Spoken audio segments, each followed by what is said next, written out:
I've decided to discuss the first dataset. The behavior that the therapist targeted is excessive throat clearing. A high frequency of throat clearing during class can be disruptive to other students and potentially bad for the individual's health.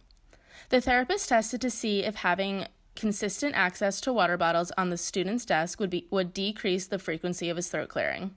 An A-B-A-B reversal design was used to compare baseline data to the treatment intervention. Here's what the graph looks like.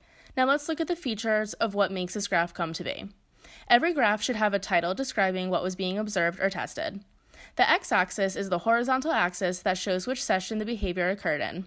The y-axis is the vertical axis that shows the amount of times the behavior occurred during each session. The first baseline was where data were recorded before the intervention was implemented. The second baseline phase is where the treatment is removed to solidify that the independent variable is what is causing behavior change. These labels identify that the treatment was implemented during these phases. You are now able to compare baseline data to the treatment data. Phase lines are used to identify when a change has been made that could have an effect on the behavior.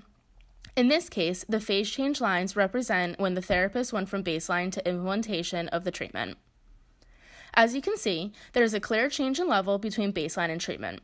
This is a good first identifier of behavior change. The purpose was to decrease the target behavior, and compared to the baseline conditions, the frequency of throat clearing is much lower when the student was provided access to a water bottle throughout the day. In the first baseline, the slope is flat. This is typical because the individual has had no exposure to the treatment.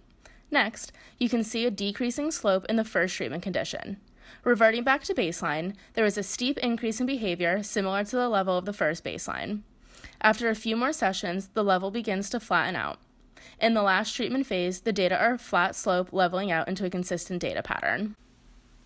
Based on this data presentation, it is evident that the treatment intervention of consistent access to a water bottle decreased the frequency of the target behavior.